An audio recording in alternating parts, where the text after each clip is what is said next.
Innal hamdalillah nahmaduhu wa nasta'inuhu wa nastaghfiruhu wa natubu ilaihi wa na'udzu billahi min shururi anfusina wa min sayyiati a'malina. May yahdihillahu fala mudilla lahu wa may yudlil fala hadiyalah. Wa asyhadu an la ilaha illallah wahdahu la syarika lah wa asyhadu anna Muhammadan abduhu wa rasuluhu la nabiyya ba'dah. Ya ayyuhalladzina amanu taqullaha haqqa tuqatih wa la tamutunna illa wa antum muslimun. Fa in asdaqal hadithi kitabullah wa khairal huda huda Muhammadin sallallahu alaihi wasallam wa syarrul umuri muhdatsatuha wa kullu muhdatsatin bid'ah wa kullu bid'atin dhalalah wa kullu dhalalatin finnar. Hadirin dan hadirat yang dirahmati oleh Allah Subhanahu wa taala, alhamdulillah puji dan syukur kita panjatkan kepada Allah Subhanahu wa taala yang dengan limpahan karunia dan nikmatnya kita bisa berkumpul di masjid yang mulia ini dalam rangka untuk menuntut ilmu. Semoga usaha kita, ya, apa yang kita lakukan hari ini dicatat sebagai pemberat timbangan kebajikan kita di akhirat kelak. Salawat dan salam tercurahkan selalu kepada junjungan kita Nabi Muhammad sallallahu alaihi wasallam, juga kepada keluarganya serta seluruh sahabat beliau tanpa terkecuali. Pada kesempatan pagi hari ini kita akan membahas tentang faedah-faedah yang bisa diambil dari kisah wafatnya paman Nabi Abu Talib. Yang kisah wafatnya Abu Talib adalah kisah yang masyhur yang terdapat dalam hadis-hadis yang sahih, baik dalam Sahih Al-Bukhari, Sahih Muslim dan juga yang lainnya, dan juga masyhur dalam buku-buku sirah Nabi sallallahu alaihi wasallam. Dan wafatnya atau syakhsiyah atau kepribadian Abu Talib ini adalah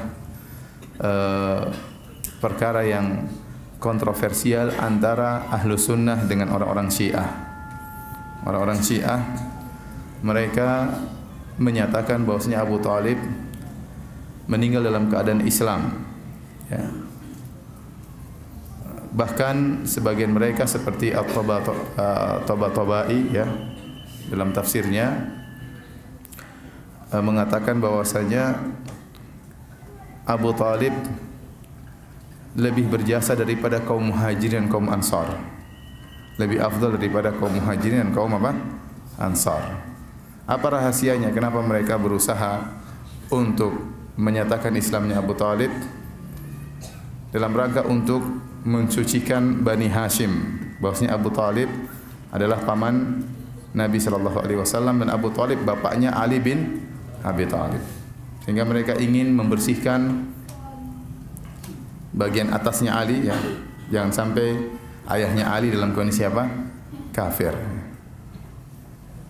Dan juga Abu Talib adalah dari keluarga Nabi sallallahu alaihi wasallam, sehingga mereka ingin menjaga kesucian keluarga Nabi sallallahu alaihi wasallam jangan sampai tercoreng sama sekali. Tetapi hadis-hadis yang sahih dalam literatur kaum muslimin bahwasanya Abu Talib meninggal dalam kondisi kafir. Adapun orang-orang Syiah yang berusaha menyatakan Islamnya Abu Talib, maka mereka mendatangkan riwayat-riwayat yang dusta. Tidak ada riwayat-riwayat yang sahih tentang Islamnya Abu Talib. Dan kenyataan menunjukkan bahwasanya Abu Talib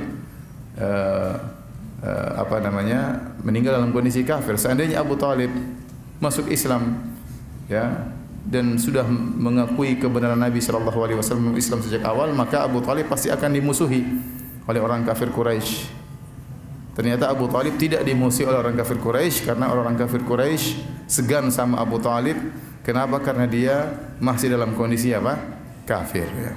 Jadi orang Syiah berusaha mengislamkan atau menyatakan Islamnya Abu Talib. Bahkan sebagian mereka menyatakan Abu Talib lebih afdal daripada kaum Al-Muhajirin dan kaum Ansar. Dan ini pernyataan yang sangat berbahaya, ya.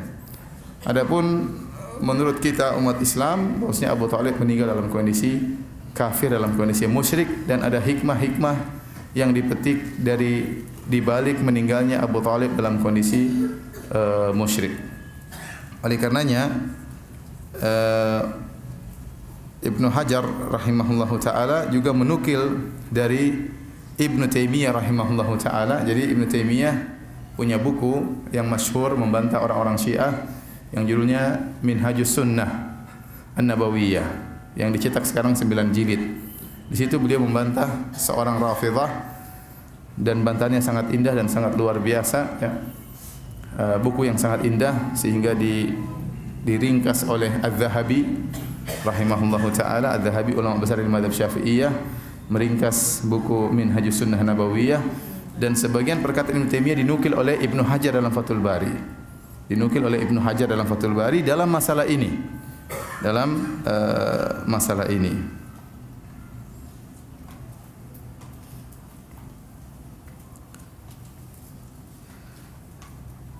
Saya bacakan perkataan Ibnu Hajar rahimahullahu taala.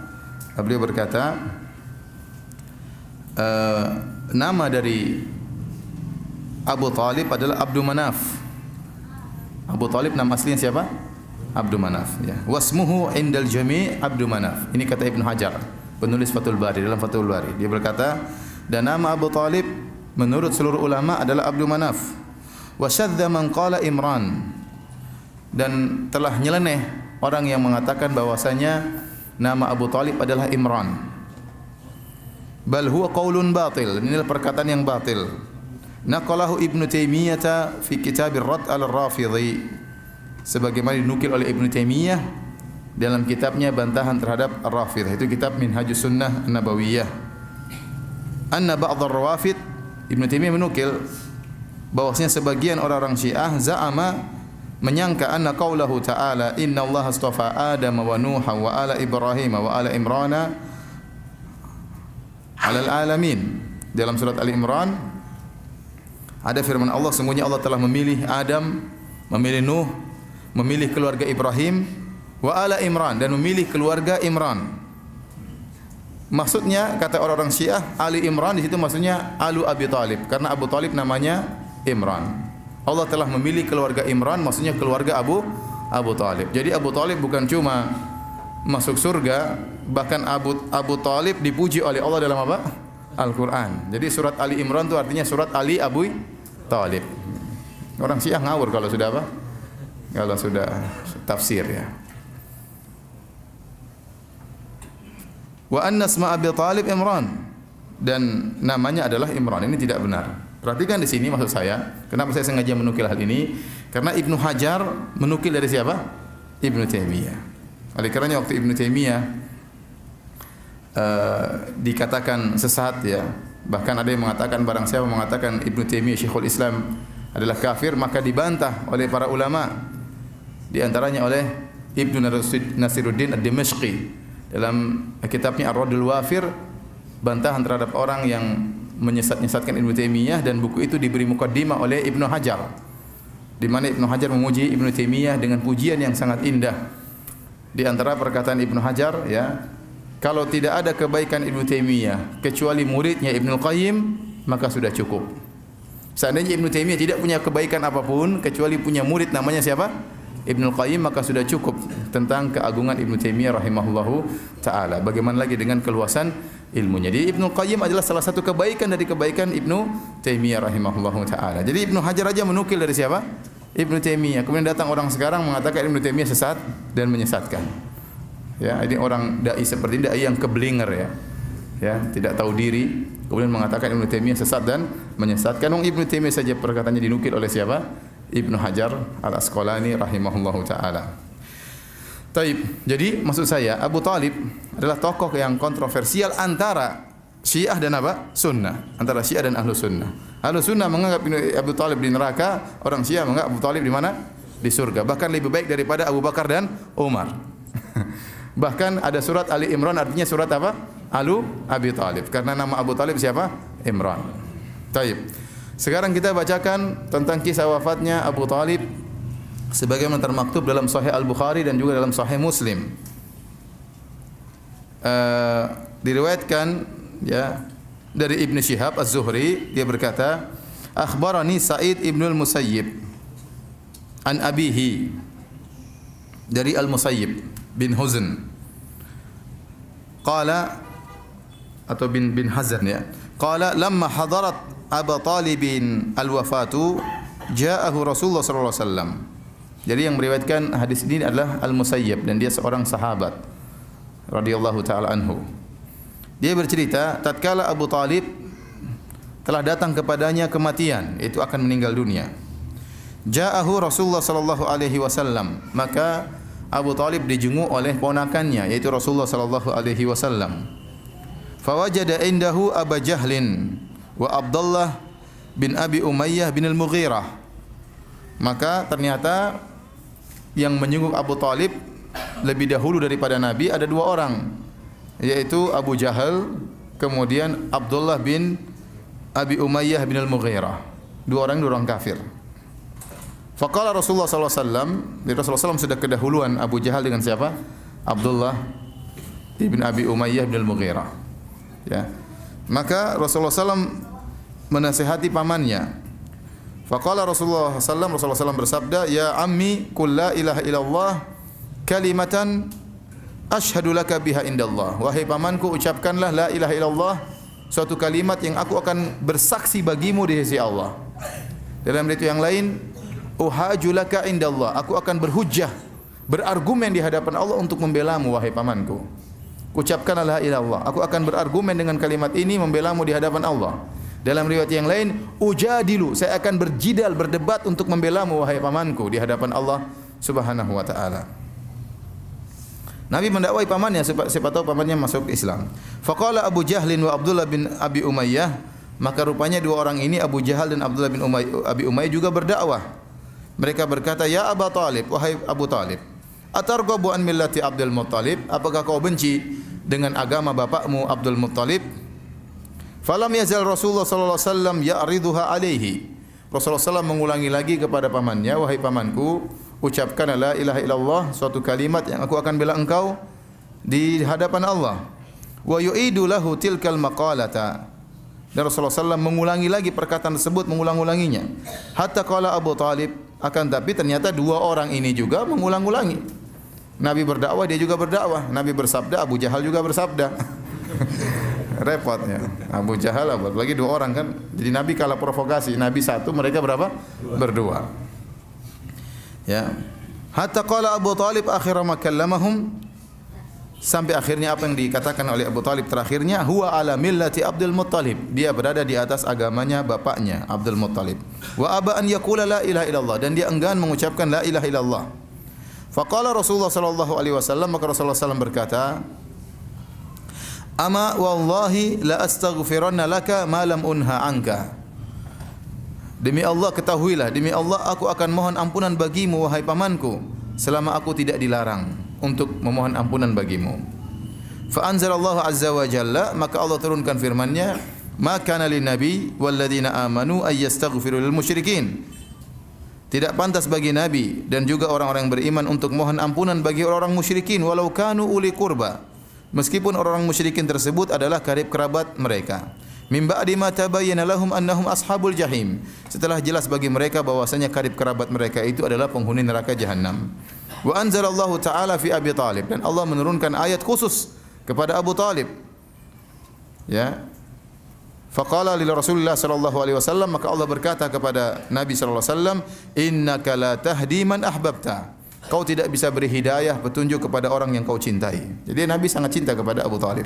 Tapi kata Allah, kau tidak bisa beri hidayah kepada Abu Talib. Walakinnallaha yahdi man yasha. Dan Allah yang memberi hidayah kepada siapa yang Allah kehendaki. Wa huwa a'lamu bil muhtadin, dan Allah lebih tahu tentang siapa orang-orang yang mendapat hidayah. Baik hadirin dan hadirat yang dirahmati oleh Allah Subhanahu wa taala, dalam riwayat yang lain dalam Sahih Muslim dari Abu Hurairah radhiyallahu taala anhu, Rasulullah sallam qala Rasulullah sallallahu alaihi wasallam li ammihi, Rasulullah sallam berkata kepada pamannya, "Qul la ilaha illallah asyhadu laka biha yaumal qiyamah." Wahai pamanku, ucapkanlah la ilaha illallah, aku akan bersaksi bagimu dengan kalimat ini pada hari kiamat kelak. Qal, Abu Talib berkata, "Laula an tu'ayyirani Quraisyun." Saya ingin mengucapkan tapi saya takut akan saya dicela oleh orang-orang Quraisy. Yaqulun, mereka berkata, "Innama hamalahu ala dzalikal jaza'u la aqrartu biha ainak." Mereka akan berkata, sungguhnya Abu Talib itu mengucapkan la ilaha illallah karena rasa sakit yang dia rasakan. Dalam riwayat yang lain, ya, sebagian ulama mengatakan al-jaza'u, dalam sebagian ulama mengatakan al-khara'u, yaitu karena dia lemah. Ya, karena dia lemah, maka dia mengucapkan la ilaha illallah. Bukan karena dia dari qanaah, dari apa namanya, dari karena sadar, karena ngerti. Ya, dia takut dicela oleh orang Quraisy. La aqrartu biha ainak. Seandainya saya tidak takut dicela oleh orang Quraisy, saya akan mengucapkan la ilaha illallah dan akan menyenangkan hatimu wahai ponakanku. Jadi tidak mau mengucapkan. Ya. Fa anzalallah, maka Allah turunkan firman-Nya, innaka la tahdi man ahbabta walakinallaha yahdi may yasha. Sungguhnya engkau wahai Muhammad tidak bisa beri petunjuk kepada orang yang kau cintai, tetapi Allah beri petunjuk kepada orang yang Allah kehendaki, dan Allah lebih mengetahui siapa yang berhak mendapatkan petunjuk. Oleh karenanya, di antara perkataan masyhur dari Abu Talib, beliau berkata, "Wa laqad alimtu bi anna dina Muhammadin min khairi adyanil bariyati dina, walaula al-malamatu wa hidharu masabbatin wa hadharu masabbatin lawajadtani samhan bidzaka mubina." Kata beliau Abu Talib, sungguh aku telah mengetahui bahwasanya agamanya Muhammad adalah agama terbaik dari seluruh agama manusia. Jadi di Jazirah Arab ada berbagai macam agama, ada agama Yahudi, ada agama Nasrani, ada agama musyrikin penyembah berhala, ya. Ada penyembah bintang-bintang, ada penyembah malaikat, ya. Kata dia, saya telah mengetahui agama Muhammad ini adalah agama yang terbaik di antara agama-agama yang ada. Kalau bukan karena cercaan orang-orang Quraisy dan karena khawatir saya dicaci maki oleh mereka, la wajadtani samhan bidzaka mubina. Kau akan dapati aku akan menerima agama Islam dan akan terang-terangan mengatakan Islam, tapi saya takut dicerca. Akhirnya Abu Talib meninggal dalam kondisi musyrik. Oleh karenanya telah datang hadis-hadis menunjukkan Abu Talib disiksa oleh Allah Subhanahu wa taala. Ya. Di antaranya dalam hadis dari Abu Sa'id Al-Khudri radhiyallahu taala anhu, bahwasanya beliau mendengar Nabi sallallahu alaihi wasallam berkata tatkala disebutkan tentang pamannya Abu Talib, maka Rasulullah SAW berkata, la'allahu tanfa'uhu syafa'ati yaumal qiyamah fayuj'alu fi dhahdahin minan nar yablughu ka'baihi yaghli minhu dimaguhu. Kata Nabi, semoga syafaatku bermanfaat bagi pamanku pada hari kiamat kelak. Fayuj'alu fi dhahdahin minan nar, maka dia akan diletakkan di dhahdah minan nar. Dhahdah itu semacam percikan kalau orang melewati misalnya apa namanya kolam yang rendah, ya, dia melewati air yang apa namanya tidak dalam, ya, sehingga airnya cuma mengenai kakinya atau mengenai apa percikannya cuma mengenai mata kakinya, kedua mata kakinya. Maka Rasulullah SAW mengatakan yuj'alu fi dhahdahin minan nar, maka dia akan diletakkan di neraka tapi dengan api yang sedikit saja yang hanya mengenai kakinya. Ya belughu ka'baihi, api tersebut paling maksimal hanya sampai di kedua mata kaki Abu Talib. Yaghli minhu dimaguhu, akan tapi api yang sedikit tersebut membuat otaknya mendidih, ya. Dan disebutkan dalam riwayat yang lain, ahwanu ahli nar adzaban Abu Talib. Penghuni neraka jahanam yang paling ringan siksaannya adalah Abu Talib. Yang siksaan yang paling ringan tersebut hanyalah api yang mengenai kakinya, tapi ternyata membuat otaknya apa? Mendidih. Kemudian juga dalam hadis yang lain, Al-Abbas bin Abdul Muttalib radhiyallahu anhu, Al-Abbas pamannya Nabi sallallahu alaihi wasallam, saudaranya Abu Talib. Ya, Rasulullah SAW punya paman yang banyak, ya. Di antaranya Al-Abbas, di antaranya Hamzah. Ada 4 paman Nabi yang bertemu dengan Nabi waktu Nabi berdakwah. Di antaranya Al-Abbas dan Hamzah, Abu Lahab dan Abu Talib. Ini 4 paman Nabi sallallahu alaihi wasallam. 2 masuk Islam, 2 kafir. Yang masuk Islam Al-Abbas dan siapa? Hamzah. Hamzah meninggal dalam perang Uhud.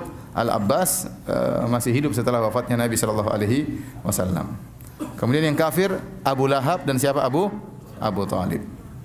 2 paman Nabi kafir, 2 paman Nabi masuk Islam.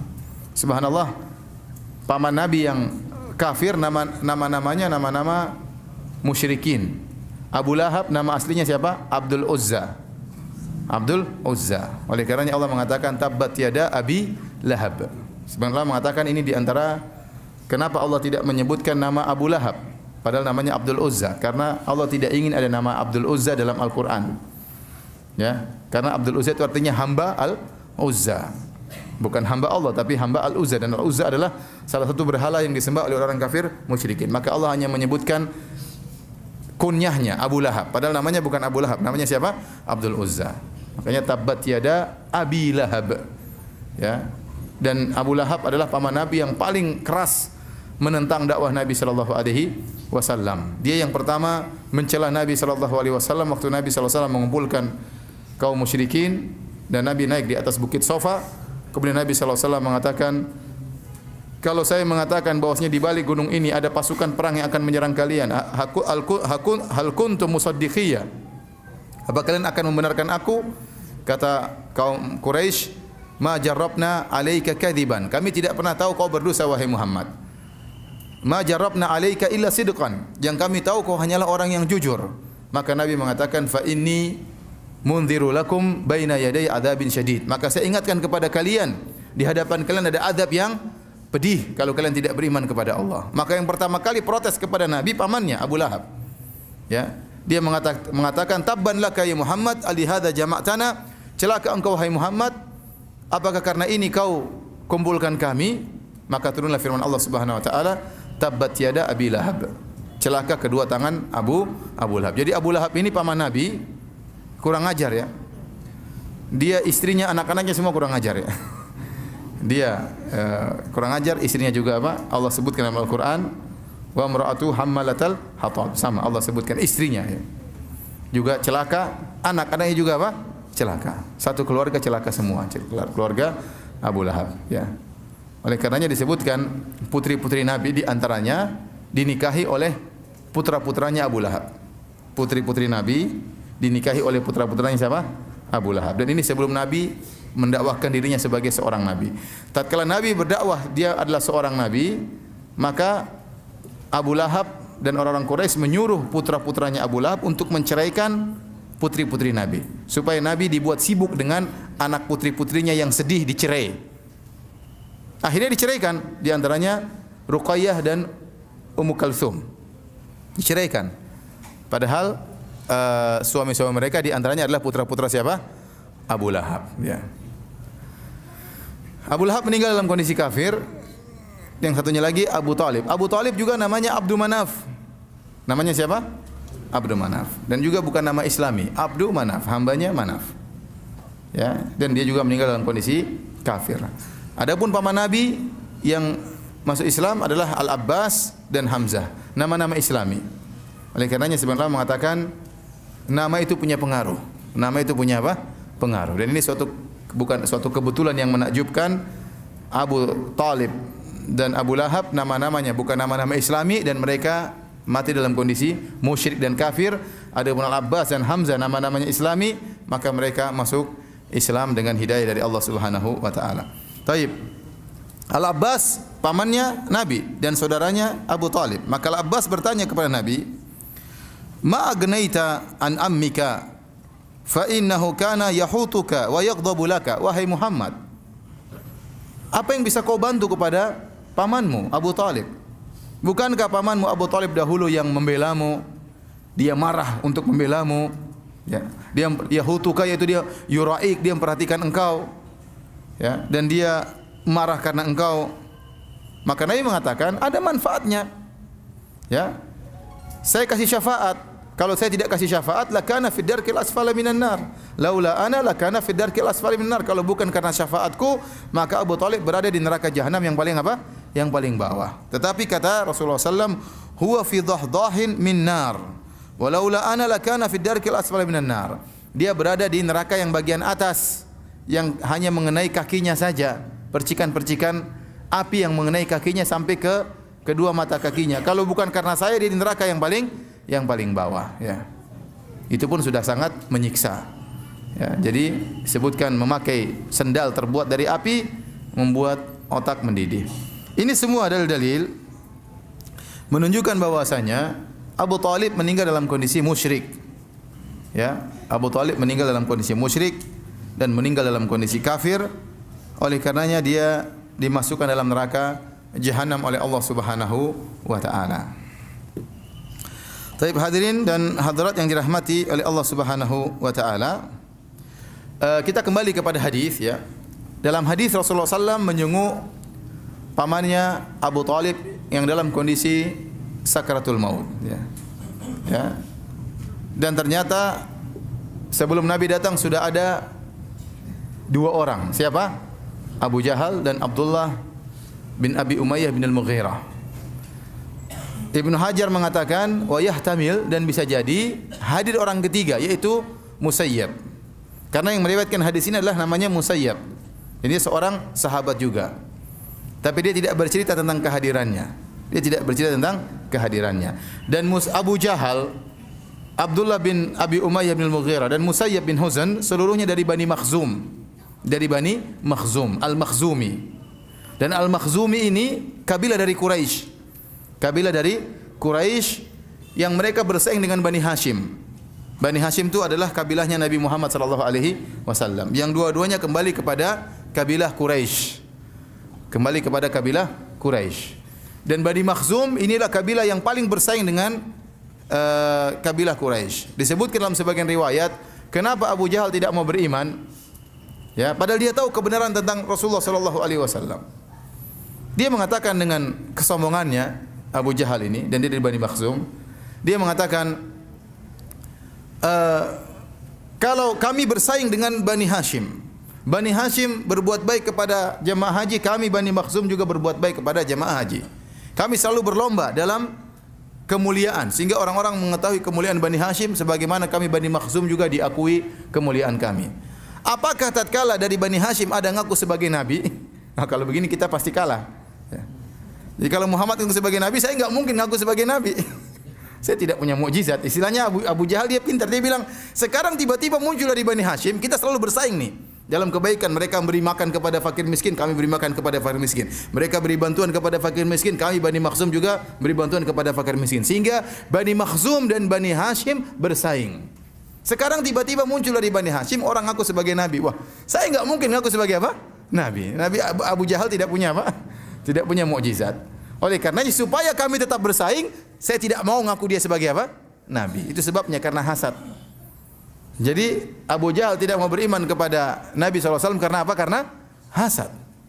Dan mereka sebaya antara Nabi SAW dengan Abu Jahal. Abu Jahal ini sebelum datang Rasulullah SAW mendakwakan Islam, dia dijuluki oleh kaumnya dengan Abul Hakam. Itu orang yang pemberi keputusan atau orang yang bijak, ya. Begitu dia tidak masuk Islam, digelari oleh dengan apa? Abu Jahal, si goblok. Abu Jahal namanya apa? Si goblok. Jadi rupanya dia tidak masuk Islam gara-gara itu. Jadi mereka tiga dari Banu Makhzum. Subhanallah, dua orang ini masuk Islam. Abu Jahal tewas dalam perang Badar, tewas, ya. Sementara Abdullah bin Abi Umayyah bin Al-Mughirah Al-Makhzumi masuk Islam. Ada khilaf, ada yang mengatakan dia masuk Islam, dia termasuk orang-orang yang berbaiat Nabi di bawah pohon Ridwan tatkala tahun 6 Hijriah. Ada yang mengatakan dia masuk Islam tatkala Fatuh Makkah tahun 8 Hijriah. Padahal dia dahulu sangat kencang terhadap kaum musyrikin. Di antaranya Al-Musayyib. Al-Musayyib juga masuk Islam. Sebenarnya hidayah, ya. Dua orang masuk Islam, satu temannya masuk neraka, ya. Jadi Abdullah bin Umayyah bin Al-Mughirah masuk Islam, demikian juga Al-Musayyib akhirnya masuk Islam. Jadi ada kemungkinan Al-Musayyib juga hadir dalam menjenguk siapa? Abu Talib. Tapi hadirin dan hadirat yang dirahmati oleh Allah Subhanahu wa taala,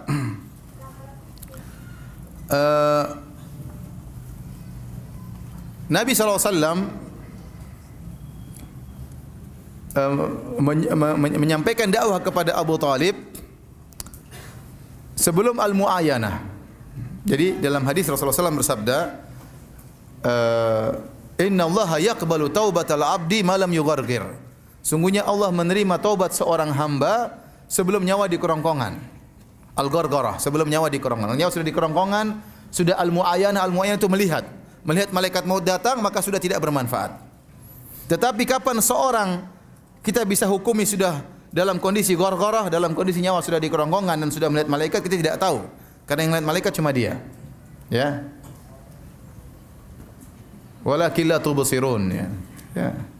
Kata Allah Subhanahu wa taala, "Falaula idza balagatil hulqum wa antum hina idzin tanzurun wa nahnu aqrabu ilaihi minkum walakin la tubsirun." Tatkala nyawa sudah sampai di kerongkongan dan kalian melihat orang tersebut akan meninggal dunia. Wa nahnu aqrabu ilaihi minkum, dan kami lebih dekat kepada mayat tersebut daripada kalian. Nahnu di sini adalah para malaikat yang akan mencabut nyawanya. Walakin la tubsirun, tapi kalian tidak melihat malaikat tersebut. Tapi kalian tidak melihat malaikat tersebut. Malaikat maut waktu datang kepada seorang kalian tidak melihat. Ya. Jadi kita tidak tahu orang tersebut sudah muayyanah atau belum, kita tidak tahu. Makanya kalau ada orang mau meninggal, kita talkinkan saja la ilaha illallah. Siapa tahu dia mengucapkan la ilaha illallah sebelum malaikat maut mencabut apa? Nyawanya. Sebelum dia melihat malaikat maut. Kalau dia sudah lihat malaikat maut, kemudian dia mengucapkan la ilaha illallah, maka tidak bermanfaat. Tidak bermanfaat. Sebagaimana dialami oleh Fir'aun. Fir'aun kata Allah Subhanahu wa taala, hatta idza adrakahul gharaqu qala amantu annahu la ilaha illa alladhi amanat bihi banu Israil wa ana minal muslimin. Tatkala dia akan tenggelam, maka dia berkata la ilaha illallah. Jadi Fir'aun meninggal mengucapkan apa? La ilaha illallah. Namun tidak bermanfaat. Kenapa? Dia sudah melihat malaikat maut di hadapannya. Ya. Oleh karenanya malaikat Jibril segera mengambil pasir untuk masukkan pasir ke dalam mulut siapa? Fir'aun. Karena kalau dia komat kamit terus, khawatirnya Allah ampuni nanti. Karena Allah Maha Pengampun lagi Maha Penyayang. Ya. Jibril tidak mau Fir'aun apa? Diampuni. Karena Fir'aun kurang ajar ya. Oleh karenanya kata para ulama, Fir'aun tidak bermanfaat meskipun dia mengucapkan la ilaha illallah, dan Fir'aun mengucapkan la ilaha illallah. Amantu annahu la ilaha illa alladhi amanat bihi banu Israil. Aku beriman bahwasanya tidak ada Tuhan yang berhak disembah kecuali Tuhannya Bani Israel, kecuali Allah. Wa ana minal muslimin, dan saya masuk Islam. Kata Allah, al-ana wa qad asaita qablu wa kunta minal mufsidin. Sekarang baru kau sadar wahai Fir'aun, sebelumnya kau ya termasuk orang yang melakukan kerusakan. Maka tidak diterima la ilaha illallahnya. Kenapa? Karena dia sudah mendapati hal al-muayyanah. Dia sudah melihat malaikat maut datang. Ya. Oleh karenanya kata para ulama, Nabi SAW waktu mendakwahi pamannya Abu Talib untuk mengucapkan la ilaha illallah sebelum malaikat maut datang. Di antara buktinya Abu Talib masih mendengar dialog antara Nabi SAW dengan Abu Jahal, bantah-bantahan. Kata Rasulullah, "Qul ya ammi la ilaha illallah kalimatan uhajjulaka biha indallah." Wahai pamanku, ucapkan la ilaha illallah, kalimat yang aku akan bela engkau di akhirat kelak. Abu Jahal mengatakan, ya, atarghabu an millati Abdul Muttalib, apa kau benci dengan agama bapakmu? Nabi mengulangi lagi, wahai pamanku. Jadi dia masih belum ada malaikat maut. Makanya masih terjadi dialog antara Muhammad dengan sallallahu alaihi wasallam dengan Abu Jahal dan teman-temannya. Sampai akhirnya wa aba an yaqula la ilaha illallah. Ya, ini menunjukkan seorang kalau mengucapkan la ilaha illallah sebelum melihat malaikat maut maka bermanfaat. Tapi kalau setelah melihat malaikat maut maka tidak bermanfaat iman mereka. Tidak bermanfaat iman mereka kalau sudah melihat malaikat maut. Nah, Ustaz, bagaimana kita tahu orang ini sudah melihat malaikat maut atau tidak? Antum tidak akan tahu. Oleh karena siapa saja yang akan meninggal suruh ucapkan la ilaha illallah. Kalau dia mati dalam kondisi mengucapkan la ilaha illallah, zahirnya dia Islam. Ya, kita tidak tahu apakah dia lihat malaikat maut atau tidak. Tapi kita suruh dia mengucapkan la ilaha illallah. Karena Rasulullah mengatakan, "Man kana akhiru kalamihi la ilaha illallah dakhala al-jannah." Barang siapa yang akhir kalamnya la ilaha illallah akan masuk surga. Taib.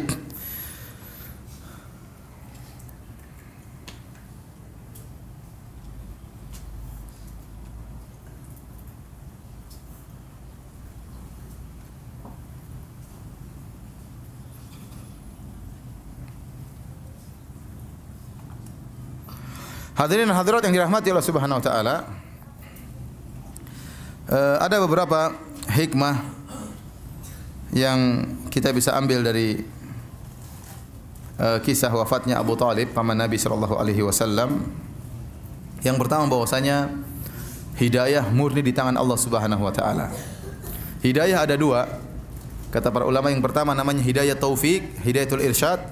Yang pertama hidayatul irsyad, yaitu seorang memberi jalan, menunjukkan jalan kebenaran, menjelaskan tentang jalan kebenaran. Seperti para ustadz, para dai, mereka juga punya hidayatul irsyad. Mereka berusaha menjelaskan tentang kebenaran. Dan yang paling top dalam hal ini adalah Nabi sallallahu alaihi wasallam. Kata Allah Subhanahu wa taala, "Wa innaka latahdi ila siratim mustaqim." Dan sungguh engkau benar-benar wahai Muhammad memberi petunjuk kepada jalan yang lurus. Yang paling afsah, yang paling lisannya fasih dalam menjelaskan kebenaran, yang paling ansah, yang paling memberi nasihat kepada umat dalam menyampaikan kebenaran, yang paling sabar, yang paling pintar Nabi sallallahu alaihi wasallam. Dalam masalah dakwah yang nomor satu Rasulullah sallallahu alaihi wasallam. Jadi Rasulullah SAW yang paling lembut kepada pamannya, yang paling berusaha menyampaikan kebenaran kepada pamannya, ya. Namun ternyata hidayah taufik jenis kedua, hidayah taufik itu seorang bisa menyambut hidayah tersebut, itu hanya hak Allah Subhanahu wa taala. Ya. Nabi hanya bisa memberi petunjuk, menjelaskan tentang jalan yang benar. Tapi yang membuat dia bisa menerima hidayah tersebut hanyalah Allah Subhanahu wa taala. Makanya Allah dalam ayat menetapkan hidayah bagi Nabi, dan dalam ayat yang lain menafikan hidayah dari Nabi. Dalam ayat Allah mengatakan innaka latahdi ila siratal mustaqim. Wahai Muhammad, engkau benar-benar memberi petunjuk kepada jalan yang lurus. Maksudnya hidayah apa? Hidayat al-irsyad. Dalam ayat yang lain Allah menafikan dalam surat Al-Qasas. Innaka la tahdi man ahbabta. Kau tidak bisa beri petunjuk kepada orang yang kau cintai. Ini hidayah taufik. Jadi yang ditetapkan untuk Nabi adalah Nabi sangat pakar, sangat handal dalam menjelaskan kebenaran. Tetapi hidayah taufik itu seorang bisa menerima kebenaran hanyalah di tangan Allah Subhanahu wa taala. Tidak ada yang ragu, Rasulullah SAW ya, sangat pandai dalam menyampaikan kebenaran dengan uslub metode yang terbaik. Tapi ternyata orang terdekat yang sangat dia cintai, Abu Thalib, tidak bisa dapat hidayah. Tidak bisa dapat hidayah. Oleh karena kita yakin hidayah di tangan Allah Subhanahu wa taala. Makanya Rasulullah SAW bersabda dalam khutbah-khutbahnya, ya, "May yahdihillah fala mudhillalah." Barang siapa yang diberi petunjuk oleh Allah, maka tidak ada yang bisa menyesatkannya. Wa may yudlil, dan barang siapa disesatkan oleh Allah, maka tidak ada yang bisa beri petunjuk baginya. Fala hadiyalah, ya. Ya. Wala yanfa'ukum nushi in aradtu an ansahakum in kana Allah yuridu an yughiwakum. Kata Nabi Nuh alaihissalam kepada umatnya, tidak bermanfaatkan nasihatku. Nasihatku tidak akan bermanfaat bagi kalian. Kalau meskipun saya ingin beri nasihat kepada kalian, in kana Allah yuridu an yughiwakum. Kalau Allah ingin menyesatkan kalian, percuma, kata Nabi Nuh. Nabi Nuh berdoa berapa tahun Nabi Nuh? 950 tahun. Alfa sanatin illa khamsina aman, 950 tahun. Dan dakwah Nabi Nuh luar biasa. Inni da'autu qaumi lailan wa nahara. Kata Nabi Nuh, aku mendakwahi kaumku siang dan malam. Walam yazidum du'ai illa firara. Semakin saya berdakwah mereka semakin kabur. Wa inni da'autum litaghfira lahum ja'alu asabi'ahum fi adhanihim wastaghshaw thiyabahum. Kalau saya dakwahi mereka, kata Nabi Nuh alaihi salam, mereka memasukkan jari-jari mereka di telinga mereka. Antum bayangkan, antum mau berdakwah, Ustaz mau dakwah, silakan Ustaz. Kurang ajar kok kaum Nabi Nuh ya. Nabi Nuh datang, mereka ambil kain tutup telinga mereka dengan kain tersebut. Tidak mau lihat Nabi Nuh. 950 tahun seperti itu. Ya. 950 tahun. Siang dan malam Nabi Nuh berdakwah. Wa asrartu lahum israra. Kemudian Nabi Nuh menggunakan metode dengan terang-terangan, dengan sembunyi-sembunyi. Semua metode digunakan 950 tahun. Tapi ternyata orang terdekatnya yang dia cintai tidak bisa dapat hidayah. Istrinya kafir, putranya juga apa? Kafir. Sampai di akhir lahzah, di akhir kesempatan, tatkala sudah turun hujan, kemudian air sudah keluar dari tanah, kemudian sudah ombak besar, Nabi Nuh masih mendakwahi putranya. Ya bunayyar kam ma'ana wala takum ma'al kafirin. Wahai putraku, naiklah ke atas kapal bersamaku. Jangan kau termasuk orang-orang yang kafir. Maka anaknya tetap aja ngeyel, ya. Dia mengatakan, aku akan sampai ke puncak gunung yang akan menyelamatkan aku. Akhirnya wahala bainahumal mauju fakana minal mughraqin. Akhirnya anaknya dibawa oleh ombak kemudian mati. Jadi anak yang paling dia cintai pun tidak bisa dapat hidayah. Mau saya hidayah benar-benar murni di tangan Allah Subhanahu wa taala. Ya. Tapi jangan salah paham. Sebenarnya orang mengatakan, Ustaz, istri saya suruh ngaji enggak mau. Hidayah di tangan Allah. Istrinya Nabi Nuh aja kafir. Istrinya Nabi Lut aja kafir, istri saya biarin. Tidak, bukan begitu ya. Antum jangan berdalil dengan Nabi Nuh. Nabi Nuh dakwanya berapa tahun? 950 tahun. Ente baru dakwah cuma sekali-sekali, kemudian bilang istri saya tidak dapat hidayah kayak istri Nabi Nuh. Ya. Ya, ente tidak sabar seperti Nabi Nuh alaihissalam. Ya, kecuali kalau ente sudah dakwah, udah pelan-pelan, kemudian sudah kasih hadiah, tetap saja tidak mau ngaji, itu benar, itu hidayah di tangan Allah. Tapi baru sekali, kemudian sudah putus asa, itu enggak benar. Ya. Nabi Nuh tidak putus asa 950 tahun. Baru kemudian Allah turunkan apa? Azab kepada mereka. Ini bukan kesabaran tingkat rendah. Ini kesabaran tingkat tinggi, super sabar 950 tahun. Dengan model audiens yang kurang ajar ya. Saya bisa bayangkan tadi. Ya, silakan Nuh mau berdakwah silakan. Innal hamdalillah itu diginiin orang gimana enggak enak. Paling tidak enak. Saya bisa bayangkan beratnya Nabi Nuh alaihissalam. Demikian Nabi Lut alaihissalam, istrinya kafir. Istrinya kafir. Jadi hidayah murni di tangan Allah Subhanahu wa taala. Tidak ada yang ragu tentang kepandaian Nabi Nuh. Tidak ada yang ragu tentang kepandaian Nabi Lut. Tidak ada yang ragu tentang hikmahnya Nabi Muhammad dalam berdakwah. Tapi ternyata paman yang sangat dia cintai tidak bisa masuk Islam. Dan Rasulullah SAW sangat cinta kepada pamannya. Sampai Allah sebutkan, innaka la tahdi man ahbabta. Kau tidak bisa beri petunjuk kepada orang yang kau cintai. Kenapa? Karena Abu Talib ini jasanya besar kepada Nabi SAW. Jadi Abdul Muttalib kakek Nabi. Nabi SAW namanya Muhammad bin Abdullah bin Abdul Muttalib. Kemudian bin Hashim, bin Abdi Manaf, bin Qusay bin Kilab dan seterusnya. Ya, Nabi Muhammad SAW punya kakek namanya Abdul Muttalib. Abdul Muttalib punya beberapa istri. Dari istri-istrinya kemudian lahir anak-anak laki-laki. Ya. Kalau nggak salah ada 10 anak ya. Kemudian di antaranya yang satu istri adalah Abdullah dan Abu Talib. Hamzah dan Abbas dari ibu-ibu yang lain. Paham? Dari istri-istri yang lain. Jadi Abdul Muttalib kakek Nabi punya beberapa istri. Di antara istrinya punya anak 2. Yaitu Abdullah sama siapa? Abu Talib. Jadi Abu Talib ini adalah saudara kandung satu bapak dan satu ibu dengan Abu Talib. Makanya waktu Abdul Muttalib meninggal dunia, Abdul Muttalib mewasiatkan kepada Abu Talib untuk merawat Muhammad sallallahu alaihi wasallam. Karena Muhammad adalah keponakan dari saudara kandungnya Abdullah. Padahal ada paman-pamannya yang lain. Kenapa Abdul Muttalib tidak mengatakan kepada Abu Lahab untuk merawat Nabi? Karena Abu Lahab dari istri yang lain. Abu Lahab adalah anaknya Abdul Muttalib dari istri yang lain. Adapun Abu Talib dan Abdullah satu bapak dan satu ibu. Oleh karenanya waktu umur 8 tahun Abdul Muttalib meninggal, kakeknya Nabi, maka kemudian dirawat oleh siapa? Nabi dirawat oleh Abu Talib. Oleh karenanya jasa Abu Talib sangat luar biasa. Jasa Abu Talib sangat luar biasa. Dari sini kita bisa ambil faedah yang kedua, hikmah yang kedua, bahwasanya orang kafir sebaik apapun kalau dia tidak beriman kepada Allah Subhanahu wa taala, maka tetap di neraka jahanam. Tetap di neraka jahanam. Tidak ada yang bisa mengalahkan kebaikan Abu Talib. Abu Talib ini luar biasa baiknya. Ya. Dia rela mati untuk ponakannya. Dia rela mati untuk ponakannya.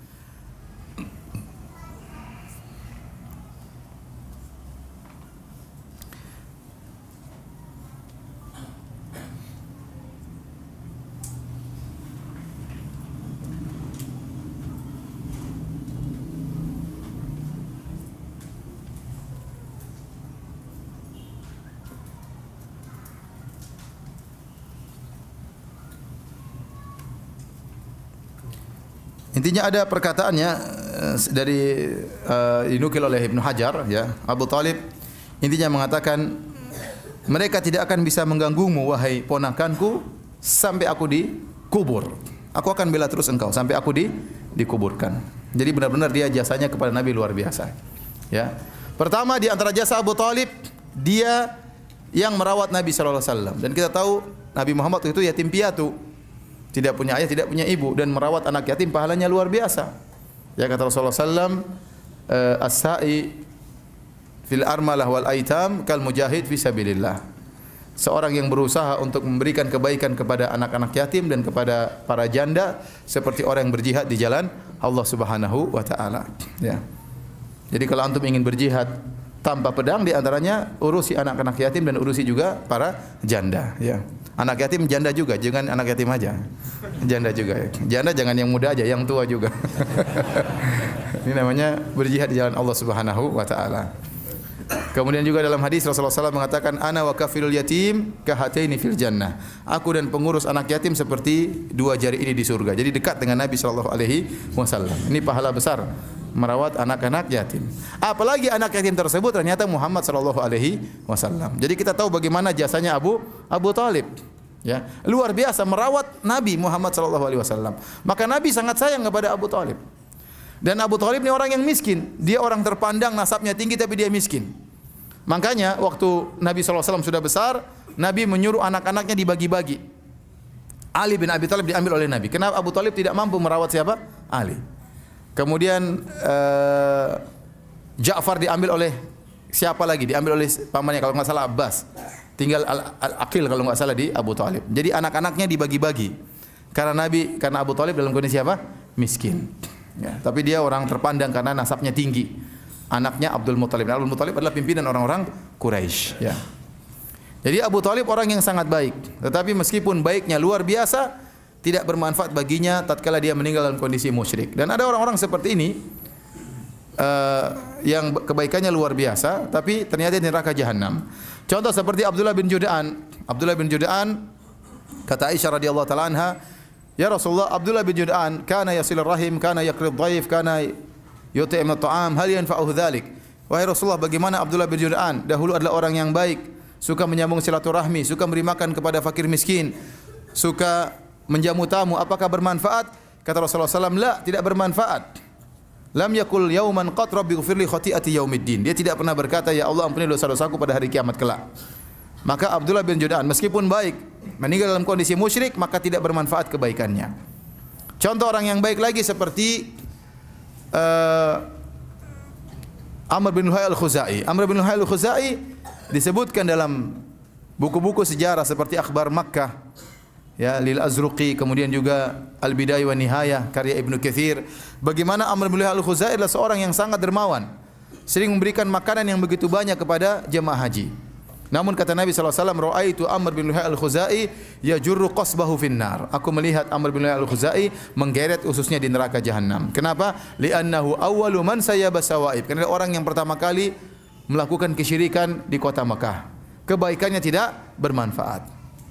Contohnya juga Hatim. Ada sahabat namanya Adi bin Hatim. Adi bin Hatim dulu Nasrani kemudian masuk Islam. Dan ayahnya Hatim At-Ta'i terkenal orang yang sangat dermawan. Maka dia bertanya kepada Nabi, "Ya Rasulullah, bagaimana dengan bapak saya? Dulu begini-begini dermawan sekali, terkenal kebaikannya." Karena kata Nabi sallallahu alaihi wasallam, "Kana abuka yuridu amran fa adrakahu." Bapakmu dulu waktu berbuat baik, dia ingin sesuatu bukan karena Allah Subhanahu wa taala. Yaitu ada yang mengatakan dia ingin dipuji, maka dia dapatkan pujian tersebut. Orang semua sekarang kenal dia, orang yang sangat dermawan, tapi dia tidak dapat apa-apa. Percuma dia meninggal dalam kondisi apa? Musyrik. Jadi orang sebaik apapun, kalau dia meninggal dalam kondisi musyrik maka tidak bermanfaat, ya. Saya pernah ditanya, "Ustaz, bagaimana dengan Bunda Teresa? Bukankah Bunda Teresa adalah orang yang baik? Masa dia di neraka jahanam?" Ya, saya katakan Bunda Teresa saya tidak kenal siapa dia itu, ya.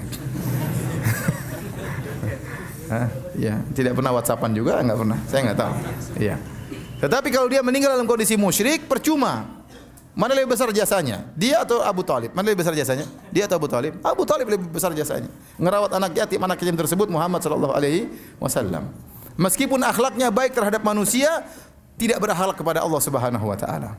Tidak berakhlak. Jadi sering saya sampaikan. Kita diciptakan oleh Allah, kata Allah, "Ma khalaqtul jinna wal insa illa liya'budun." Tidaklah aku ciptakan jin dan manusia kecuali untuk beribadah kepadaku. Itu tujuan kita diciptakan, untuk mentauhidkan Allah Subhanahu wa taala. Ternyata kemudian kita diciptakan kita tidak beribadah kepada Allah, maka bahkan kita mengambil tandingan-tandingan bagi Allah. Kita berbuat kesyirikan, berarti kita tidak beradab dan tidak berakhlak kepada Allah meskipun kita berakhlak kepada orang lain.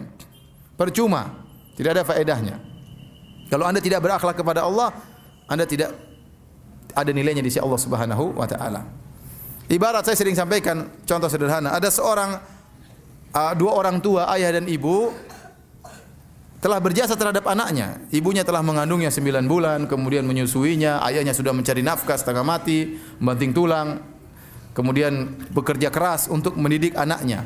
Kemudian anaknya besar, disekolahkan di luar negeri, dibiayai semuanya dengan habis-habisan, mungkin ayahnya jual rumah, jual mobil dan macam-macamnya. Kemudian setelah sampai besar, anak tersebut ternyata berbakti kepada ayah yang lain. Ternyata berbakti kepada ibu yang lain. Kira-kira ayahnya marah atau tidak? Kurang ajar seperti ini.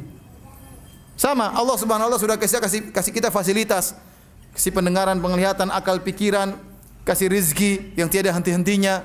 Kemudian kita beribadah kepada selain Allah Subhanahu wa taala. Makanya dalam hadis Ibnu Mas'ud bertanya kepada Nabi sallallahu alaihi wasallam, "Ayu dzambi a'zam?" Ya Rasulullah, dosa apa yang paling besar? Maka Kata Nabi SAW, anta ja'ala lillahi niddan wa huwa khalaqak.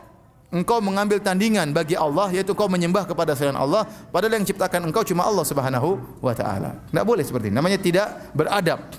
Kalau ada anak durhaka tidak beradab kepada orang tuanya, padahal yang kasih fasilitas orang tuanya. Ya sama kalau Anda punya istri, Anda melamar seorang wanita, kemudian Anda bayar mahar mahal, ya. Belum lagi uang naik kalau orang Bugis, ya. Uang naik itu kasih ke mertua, ya. Orang Jawa uang naik turun gratis. Jadi uang naik bayar, kemudian mahar lagi bayar, kemudian walimah bayar, kemudian ternyata istri Anda gemuk minta ke salon Anda bayar, mungkin sedot lemak dan macam-macamnya. Kemudian setelah dia cantik, kemudian dicium sama orang. Kira-kira gimana? Ini kurang ajar ini, istri kurang ajar ya.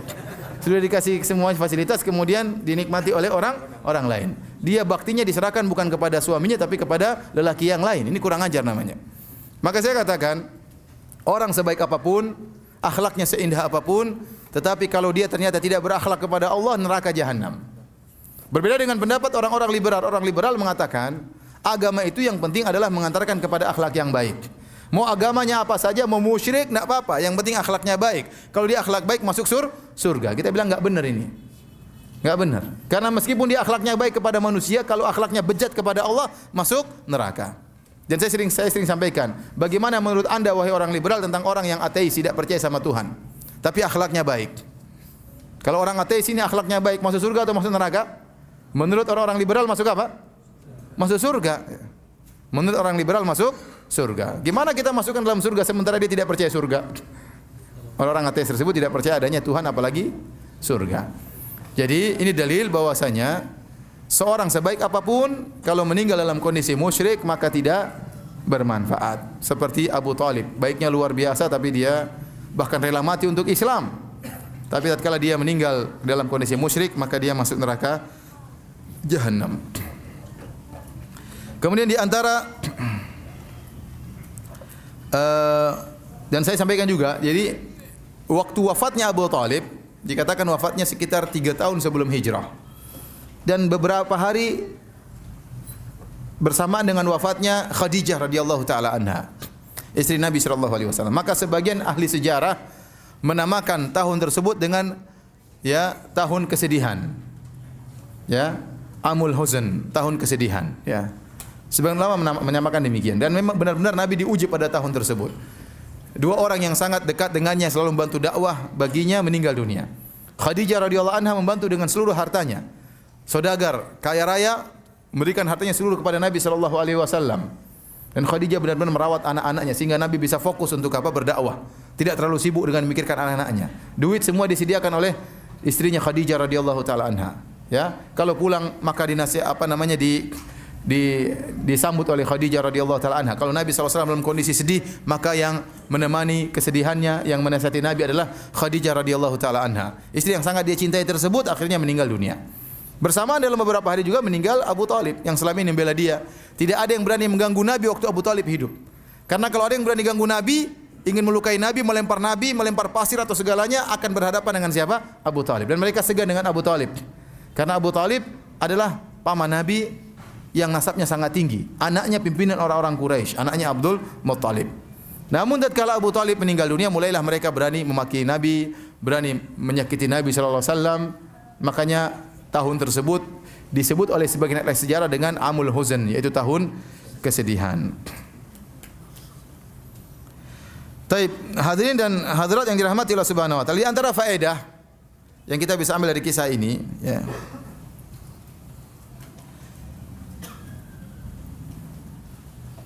bahwasanya pengakuan tentang kebenaran tidak menjadikan seorang masuk Islam sampai diikuti dengan bukti tersebut perkataan maupun perbuatan. Abu Talib meyakini kebenaran ajaran Nabi Muhammad dan dia sudah menyebutkan dalam syair-syairnya. Dan dia mengatakan, "Wala qad alimtu bi anna dina Muhammadin min khairi adyanil bariyati dina." Sungguh aku telah tahu bahwasanya agama Muhammad adalah agama yang terbaik di antara agama-agama masyarakat. Kalau bukan karena cercaan dan karena khawatir dengan makian, la wajadtani samhan bidzaka mubina. Kau akan dapati aku masuk Islam dan aku akan terang-terangan menyatakan Islam. Namun dia tidak mau. Dia tidak mau menyatakan Islam. Jadi meyakini kebenaran Islam tidak membuat seorang masuk Islam. Oleh karena tidak benar perkataan sebagian orang-orang Murji'ah, seperti orang Jahmiyah yang mengatakan bahwasanya Islam iman adalah ma'rifah, mengenal kebenaran. Belum tentu. Betapa banyak orang mengenal kebenaran namun tidak masuk Islam. Contohnya siapa? Contohnya Abu Thalib. Contohnya siapa? Contohnya adalah Heraklius. Heraklius waktu didakwahi oleh Nabi sallallahu alaihi wasallam dikirim surat, dia tahu tentang kebenaran Rasulullah sallallahu alaihi wasallam. Sampai dia mengatakan dalam Sahih Bukhari, dia mengatakan kalau apa yang kau katakan wahai Abu Sufyan tentang Muhammad itu benar, saya memiliki maudhi'a qadamayya hataini. Maka Muhammad itu akan menguasai tempat singgasanaku ini, tempat kedua kakiku ini. Dia akan menguasai singgasanaku. Kalau saya mampu, saya akan mendatangi dia. Ya, saya akan bersimpuh di hadapannya. Intinya Heraklius mengakui kebenaran Rasulullah sallallahu alaihi wasallam, tetapi dia tidak mau masuk Islam. Kenapa? Dia tidak ingin ditinggal oleh rakyatnya. Dia tidak ingin jatuh kekuasaannya. Makanya di akhir hayatnya dia kumpulkan rakyatnya setelah dia mendengar tentang Nabi sallallahu alaihi wasallam, dia yakin Nabi di atas kebenaran. Kemudian dia surati temannya juga adalah pendeta juga yang pintar. Dia, bagaimana menurut kamu? Kata pendetanya, benar, itu Muhammad yang kita tunggu-tunggu. Nabi akhir nabi yang terakhir yang kita tunggu-tunggu. Akhirnya dia kumpulkan rakyatnya, dia mengatakan, wahai rakyatku, apa kalian ingin kerajaan kalian tetap jaya? Kalau kalian ingin kerajaan kalian tetap jaya, maka berimanlah kepada Nabi ini. Ternyata rakyatnya semua berontak, ingin kabur. Kata dia, enggak, balik. Saya cuma ngetes keimanan kalian. Ya. Ternyata iman kalian kokoh. Ya. Kenapa? Dia takut ditinggalkan oleh rakyatnya. Akhirnya tidak bisa masuk Islam. Bahkan tatkala dalam perang Tabuk, dalam perang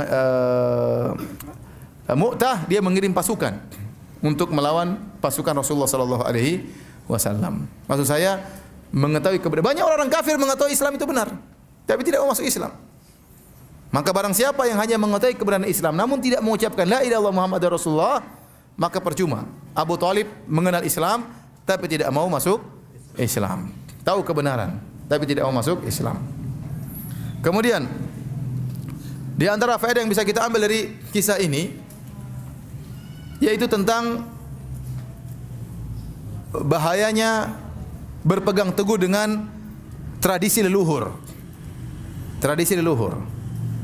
Abu Thalib kenapa tidak mau masuk Islam? Karena ada satu penghalang yang sangat berat, yaitu takut dicerca oleh kaumnya. Takut dikatakan dia telah meninggalkan tradisi kaumnya.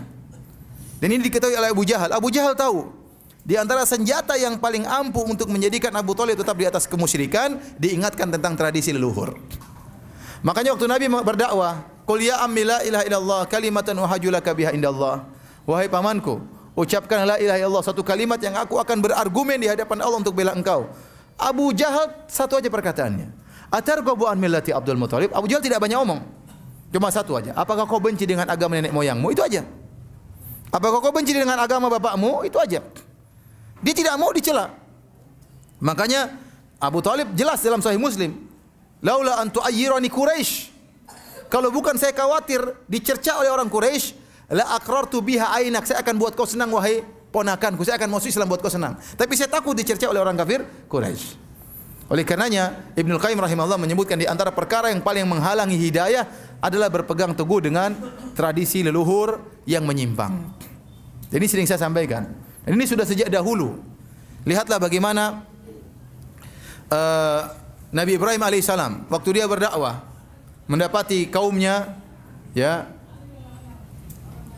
sedang iktikaf, sedang nongkrong di patung-patung untuk disembah. Kata Nabi Ibrahim, "Ma hadhihi tamathilul lati antum laha akifun."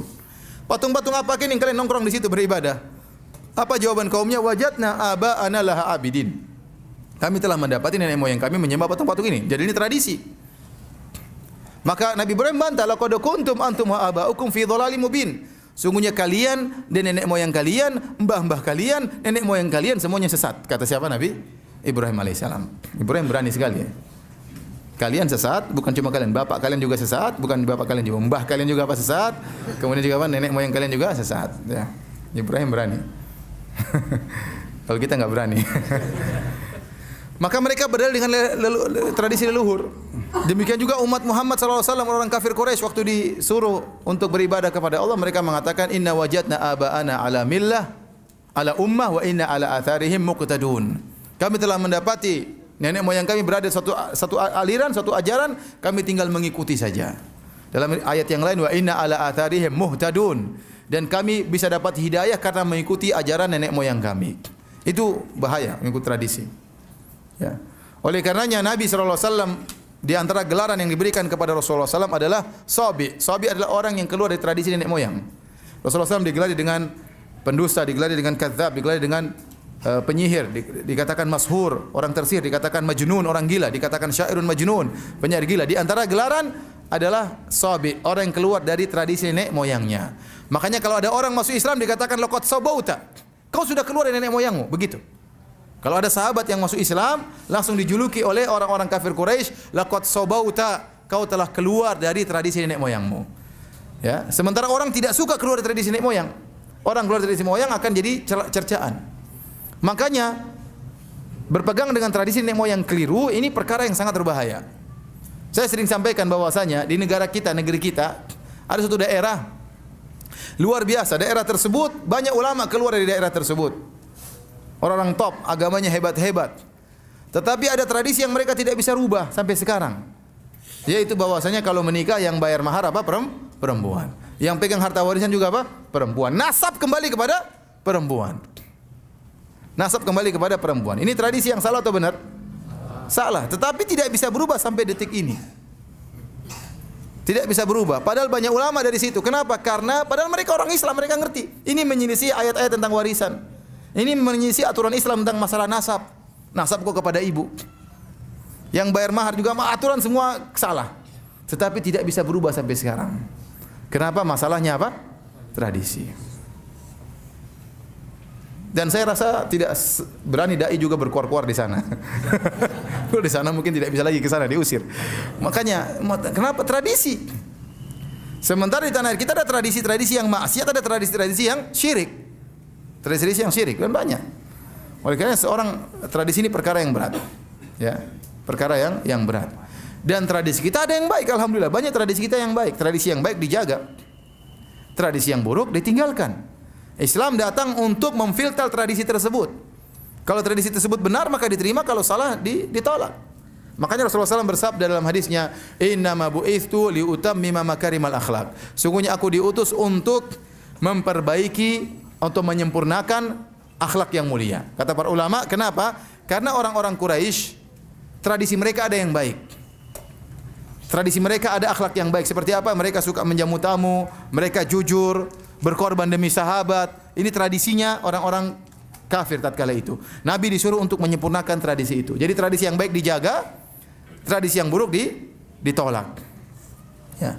Itulah fungsi dari syariat, ya. Bukan sebaliknya, tradisi memfilter Islam. Lihat dulu Islamnya cocok enggak dengan Nusantara. Kalau enggak cocok dibuang. Ini enggak benar seperti ini. Kebalik. Nusantara yang harus difilter oleh apa? Tradisi. Bukan tradisi yang memfilter apa? Syariat. Harusnya Nusantara yang difilter oleh syariat, bukan syariat difilter oleh Nusantara. Oleh karenanya Abu Talib cuma satu sebabnya dia tidak mau masuk Islam, gara-gara takut dicerca, gara-gara takut dikatakan keluar dari tradisi. Dan tradisi nenek moyang bukanlah dalil, ya. Kalau kita jadikan tradisi nenek moyang sebagai dalil, maka tradisi nenek moyang yang mana? Orang Bugis punya nenek moyang, orang Jawa juga punya nenek moyang, orang Batak juga punya nenek moyang, orang Padang juga punya nenek moyang. Terus nenek moyang siapa mau dijadikan dalil? Antum juga kelak jadi nenek moyang. Orang Arab juga punya nenek moyang. Ya, gara-gara ini Abu Talib tidak mau masuk Islam gara-gara bertahan dengan tradisi. Kemudian di antara faedah yang bisa kita ambil para hadirin dan hadirat yang dirahmati oleh Allah Subhanahu wa taala, larangan untuk mohon ampunan bagi orang-orang yang meninggal dalam kondisi musyrik. Abu Talib meninggal dalam kondisi apa? Musyrik. Ya, sebelumnya ada faedah yang lain. Saya ingin menyampaikan bahwasanya tidak semua keturunan Nabi maksum. Pasti juga selamat dari dosa-dosa. Yang maksum cuma nabinya, paham? Cuma nabi yang maksum. Adapun keturunannya belum tentu. Keturunannya belum tentu. Para anbiya, para nabi, mereka maksumin, terjaga dari kesalahan. Kalau salah mereka ditegur oleh Allah Subhanahu wa taala. Tetapi keturunannya tidak mesti maksum. Taib. Di antara dalilnya ini disampaikan oleh Syaukani rahimahullah dalam tafsirnya. Al-Imam Syaukani berkata, contoh Nabi Ibrahim alaihissalam. Nabi Ibrahim alaihissalam punya dua anak yang menjadi nabi, Ishak dan siapa? Ismail. Ishak dan Ismail. Ternyata tidak semua keturunan Ishak orang soleh dan tidak semua keturunan Ismail orang soleh. Di antara keturunan Ishak adalah Yakub. Di antara keturunan Yakub adalah orang-orang Yahudi. Orang Yahudi apakah semuanya soleh? Sampai sekarang bajingan-bajingan orang Yahudi. Paham? Mereka itu keturunan Nabi. Mereka itu Habib-Habib versi Nabi Yakub. Paham? Bani Israel itu keturunan Nabi atau bukan? Keturunan Nabi karena Yakub punya anak 12. Dari 12 tersebut ada keturunan Bani Israel. Seluruh Bani Israel kembali kepada anak-anaknya siapa? Yakub. Berarti mereka Habib-Habib bukan? Habib-Habib versi Nabi Yakub, versi Yahudi. Ternyata ada keturunan Nabi yang tidak maksum. Contoh juga Nabi Ismail. Nabi Ismail alaihissalam Nabi atau bukan? Nabi. Di antara keturunan Nabi Ismail adalah Quraisy. Di antara orang Quraisy Abu Jahal. Paham? Abu Jahal, Abu Lahab, itu semua orang Quraisy. Apakah mereka maksum keturunannya? Tidak. Makanya saya katakan di antara keturunan Nabi tidak maksum. Yang maksum cuma siapa? Nabinya. Jangan kita terperangkap dengan orang-orang Syiah. Orang Syiah mereka meyakini bahwasanya imam 12 semuanya maksum. Kita bilang yang maksum cuma Nabi sallallahu alaihi wasallam. Makanya yang dijadikan berdalil dalam syariat hanyalah hadis-hadis Nabi. Karena yang maksum cuma siapa? Nabi. Fatimah tidak maksum, Ali tidak maksum. Yang maksum cuma Nabi sallallahu alaihi wasallam. Nah, mereka punya keyakinan, kata mereka tidak, keturunan Nabi maksum, di antaranya Imam 12. Tatkala Imam 12 ini maksum, makanya sumber hukum mereka bukan cuma hadis Nabi, tapi juga hadis imam-imam. Repot. Jadi agama ini belum sempurna, Imam 12 belum muncul. Imam 12 nanti muncul tatkala keluar Dajjal, kata mereka. Imam 12 sudah sembunyi waktu umur masih 5 tahun, sembunyi dalam gua Sirdap sekitar tahun 250-an Hijriah. Sampai sekarang belum menongol. Sudah berapa tahun? Sudah 1200 tahun belum nongol. Jadi umurnya lebih tua daripada Nabi Nuh alaihissalam. Ngapain tidak nongol-nongol ya? Saatnya sekarang nongol harusnya. Ya. Taib. Jadi mereka meyakini yang maksum bukan cuma Nabi, yang maksum adalah orang-orang imam-imam. Sebagian mereka mengatakan bukan cuma imam, keturunan imam juga maksum. Kita ini keturunan Nabi apa? Pasti masuk surga dan macam-macamnya. Sebagian mereka demikian. Oleh karenanya akidah ini juga diadopsi oleh sebagian orang sufi dengan mengatakan kalau ada orang yang sudah mencapai tingkatan hakikat sudah wali itu harus maksum, kata mereka. Di antara syarat wali harus apa? Maksum, tidak boleh salah. Ini mereka praktekkan. Jadi kalau ada wali gila, wali sinting dikatakan apa? Maksum. Kamu saja yang tidak paham, katanya. Iya. Ada wali begini, wali telanjang, wali minum bir, katanya itu dia maksum. Ya, dia tidak mungkin salah. Wali enggak boleh salah. Kalau wali bilang langit itu merah, saya akan mengatakan langit itu apa? Merah. Ini syubhatnya dari orang Syiah. Padahal kita tahu bahwasanya keturunan Nabi tidak semuanya apa? Maksum. Buktinya keturunan Nabi Ishak, Nabi Yakub, keturunannya ada orang Yahudi yang brengsek dan bangsat, dan keturunan Nabi Ismail juga ada yang menjadi Abu Jahal dan Abu Lahab. Paham? Di antaranya Abu Talib. Di antaranya Abu Talib juga keturunan Nabi Ismail.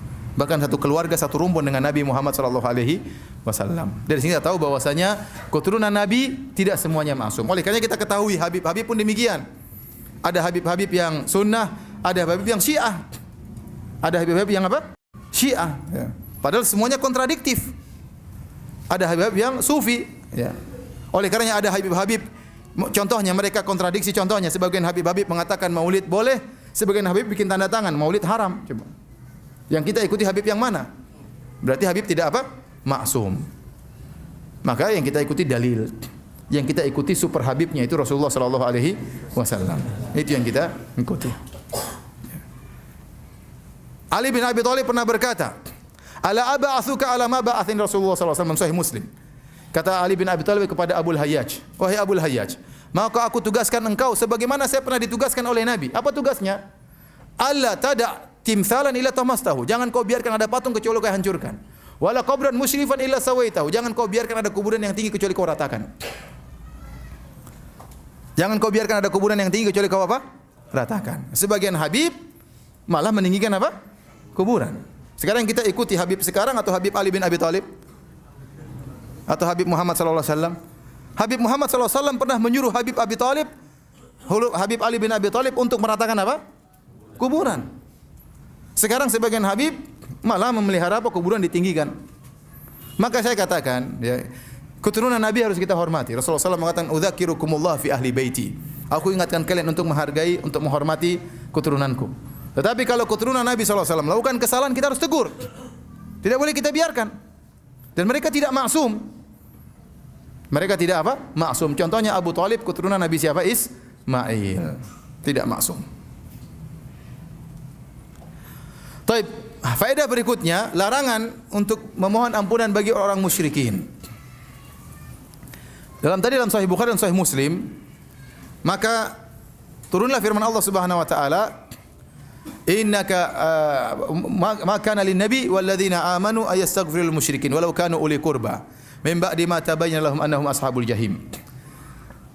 Tidak pantas bagi nabi, tidak boleh bagi seorang nabi dan juga orang yang beriman untuk mohon ampunan bagi orang musyrikin setelah jelas bahwasanya mereka penghuni neraka jahanam meskipun mereka adalah karib kerabat. Nabi dilarang untuk mohon ampunan bagi Abu Thalib.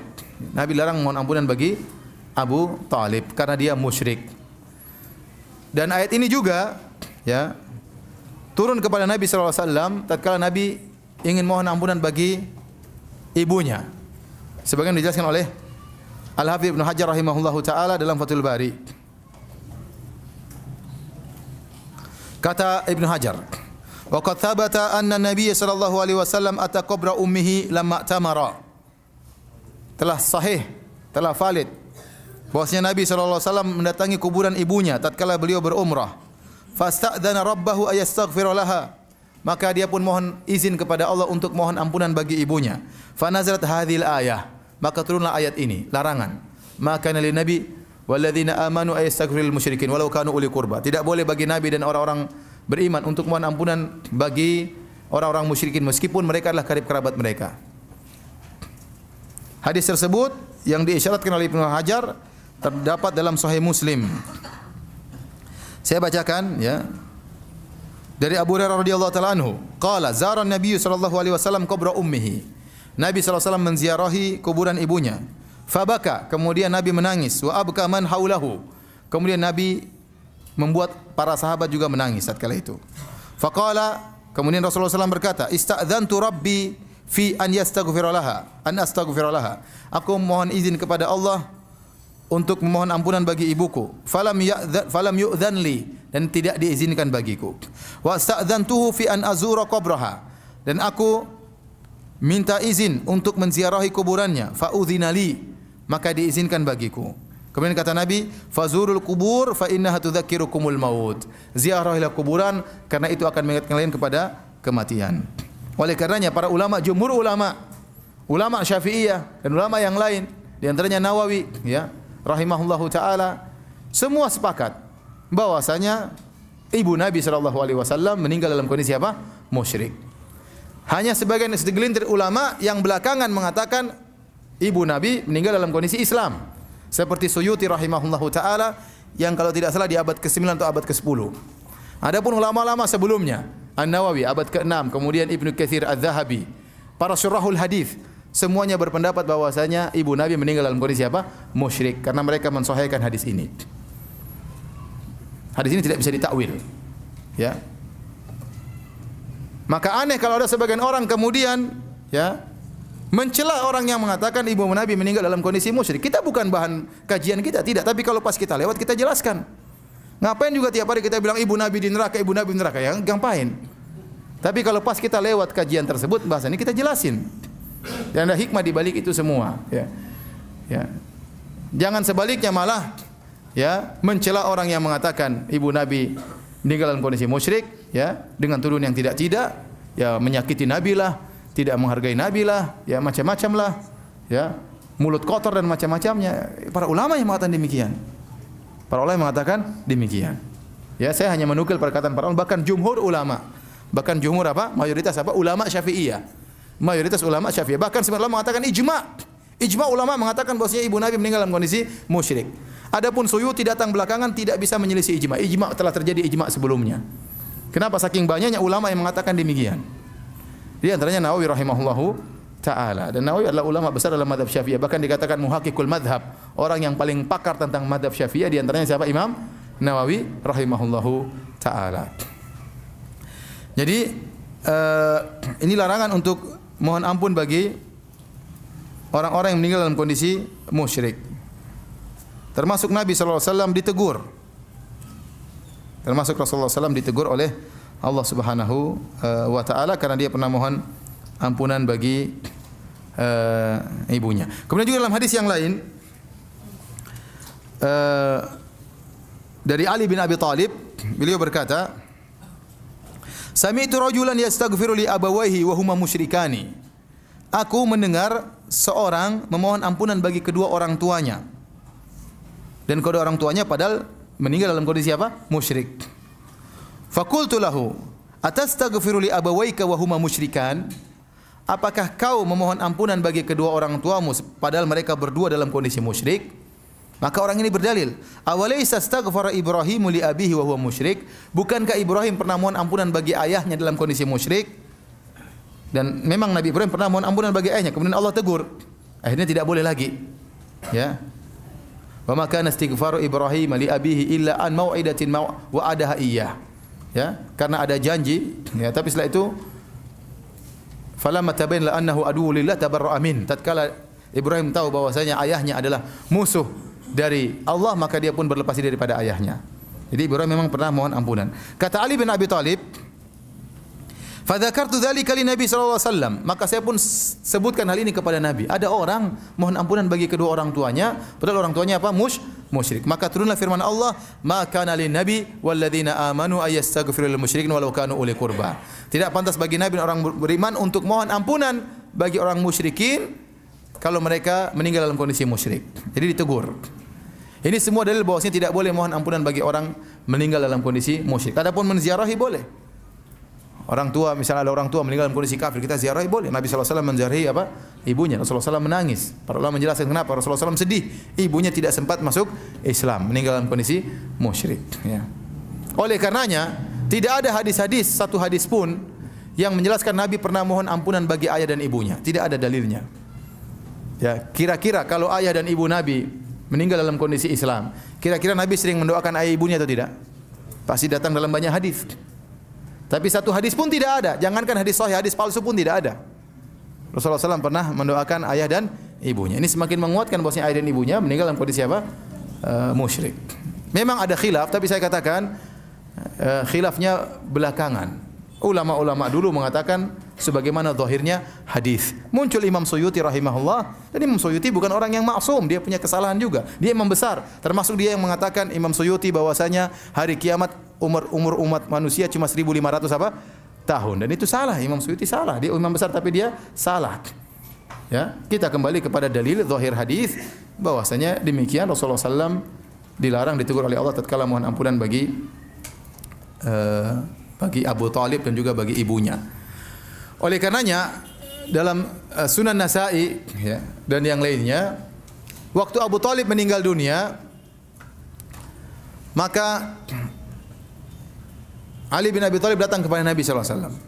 Ali berkata, "Ya Rasulullah, wahai Rasulullah, inna ammaka Syekh ad-Dhal qad mat." Perhatian perkataan Ali. Padahal ini bapaknya sendiri. Jadi Ali berbicara tentang bapaknya Abu Thalib. Dia mengatakan, "Wahai Rasulullah, pamanmu yaitu Abu Thalib, Asy-Syaikh ad-Dhal, orang yang tua yang sesat sudah mati." Yang bilang gitu siapa? Anaknya sendiri. Kata Rasulullah SAW, "Idhhab fawari." Sana pergi kubur dia. Kata Ali bin Abi Thalib, "La uwari, saya tidak mau menguburkan bapakku. Innahu mata musyrikan." Sungguhnya dia meninggal dalam kondisi apa? Musyrik. Kata Rasulullah SAW, "Idhhab fawari, pergilah kau dan kuburkanlah." Meskipun seorang meninggal dalam kondisi musyrik harus dikubur, ya. Maka akhirnya fadhahabtu fawaraituhu. Maka saya pun pergi dan saya pun menguburkan bapakku, ya. Tapi hadirin dan hadirat yang dirahmati Allah Subhanahu wa taala, sampai di sini saja mungkin kajian kita tentang masalah hikmah dari kematian atau wafatnya Abu Thalib. Ini dalil bahwasanya seorang harus banyak meminta petunjuk kepada Allah Subhanahu wa taala. Kedekatan seorang dengan ulama, kedekatan seorang dengan ustaz, ya, kerabat dia dengan ustaz, dengan ulama tidak ada jaminan. Tidak ada jaminan sama sekali. Yang beri petunjuk hanyalah Allah Subhanahu wa taala dan menyesatkan hanyalah Allah Subhanahu wa taala. Maka seorang berusaha senantiasa berdoa kepada Allah agar diberi hidayah dan dikuatkan di atas hidayah. Di antara doa agar kita senantiasa dapat hidayah adalah ihdinas siratal mustaqim. Ihdinas siratal mustaqim. Ya Allah, tunjukkanlah aku kepada jalan yang lurus. Artinya apa? Kalau aku belum berada di atas jalan yang lurus, ya Allah, tunjukkanlah aku jalan yang lurus. Kalau seandainya aku sudah berada di jalan yang lurus, tegarkanlah aku di atas jalan lurus tersebut, ya Allah. Kalau seandainya aku sudah tegar di atas jalan yang lurus, ya Allah, bukakanlah aku jalan-jalan kebaikan yang lain. Maka seorang senantiasa berdoa tatkala mengucapkan inna shiratal mustaqim, benar-benar dia konsentrasi minta hidayah kepada Allah. Nabi SAW sering berdoa, ya muqallibal qulub tsabbit qalbi ala dinik. Wahai zat yang bolak-balik hati manusia, tegarkanlah hatiku di atas agamamu.